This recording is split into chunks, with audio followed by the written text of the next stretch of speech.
Do-it-yourselfers, we got a Maytag Bravo 6L right here. Now, the symptom is, if you're running your laundry in this thing and you hear thump, thump, thump, thump, thump, thump, making a funny little sound like that, chances are it's going to be one of these little wheels right here.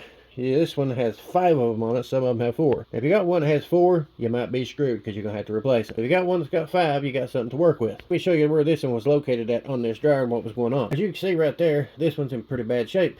It's on the rear lower right hand side. There's also one kind of a quarter ways up on the left hand side. If you come out here to the front of this dryer, we done took off faceplate and all that stuff. You see these bolts right here? You got a bolt here, that's one of them wheels. Then you got a bolt right there in the center. And then you got that bolt right there. So you got 3 of these wheels up front here. Now the big thing is, if you look there in the back, you'll see this thing is sagging just a little bit. So whenever it's turning around in circles, all that weight's going to be at the back. It's going to be going ka-thump, ka-thump, ka-thump, ka-thump.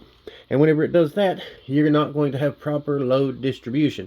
It's going to cause it to drag, wobble, wibble, slow down. You could mess up something else, whether it's your belt or one of your other wheels, which you do not want to do. Now luckily where this has 5 wheels, we could technically take the one off the center here and replace the bad one in the back. Because you got the 2 front supports here, the 2 rear supports there. You see, what matters is load distribution. You want to have something here on the left and on the right. That way it holds it on both sides of the tub. On the back, you're going to have one over here, and you're going to have one right there. That will hold it on the back half of the tub. If you don't put a big bunch of laundry in it and you got 1 or 2 little small items, you should be able to take this center one out right here, put it right back there until you get the single wheel in that you need. Because if you buy these kits on Amazon, you can get them 4 or 5 in a kit. It's going to cost you 30 to 40 bucks. If you go to your local parts store, like around here, it's going to cost you about $85, if not more. I would prefer them just sell them with the individual wheel, but that just depends on the parts store that you're dealing with, what kind of person they are. So until you get some things lined out that you need lined out to get things done, this is a viable option. It'll run for a long enough period of time and limp along until you get the proper parts in for the job to get this thing fixed up right. That's your backwoods tip of the day.